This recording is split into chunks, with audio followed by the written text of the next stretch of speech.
সা রে রে গা মা গা রে গা রে সা। যখন আমি মাঘ মাসের কনকনে শীতে রাত থাকতে উঠে কলাসাতে বসতাম, তখন আমার বন্ধুরা প্রায় সকলেই ঘুমিয়ে ঘুমিয়ে বুড়ির স্বপ্ন দেখত, যা নাকি সত্যি হয়ে ওঠে।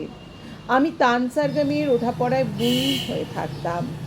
তখন স্বপ্ন টপ্ন দেখা হতো না, কেবল দুপুরে টিফিনের সময় স্কুলের পাশেই বয়ে যাওয়া একলা নদীটির কাছে গিয়ে দাঁড়াতাম আর বলতাম, একদিন তোর মতো আমিও যাব।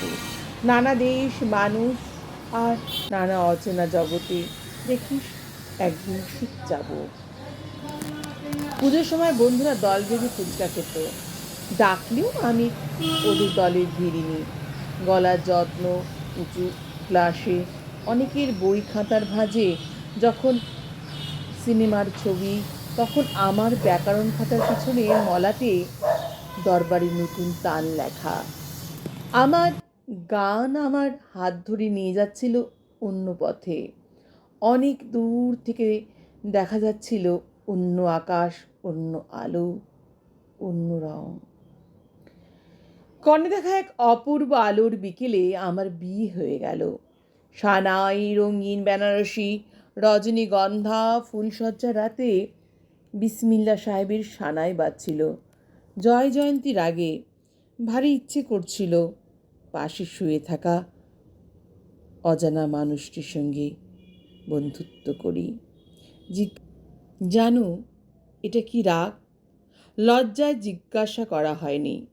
অনেক দিন পর যখন গান আমার হাত ছেড়ে দিয়ে একা ফেলে চলে গেছে দূরে, তখন মানুষটি বলেছিল একদিন, তুমি খুব ভালো গান গাইতে পারতে, গাও না কেন?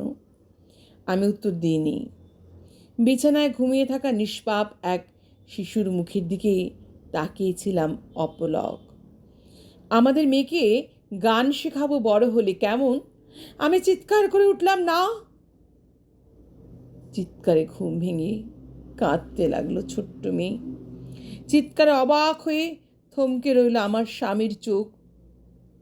আমি খুব নিচু স্বরে বললাম, না, ও সেলাই শিখবে, রান্না শিখবে, ঘর মোছা বাসন মাজা শিখবে, মার্কেটিং করতে শিখবে, জানলায় পর্দা লাগাতে শিখবে, অশোকে সেবা করতে শিখবে না, গান শিখবে না। গান তো টেপ রেকর্ডারেই পাওয়া যাবে, গান তো টেপ রেকর্ডারেই পাওয়া যাবে।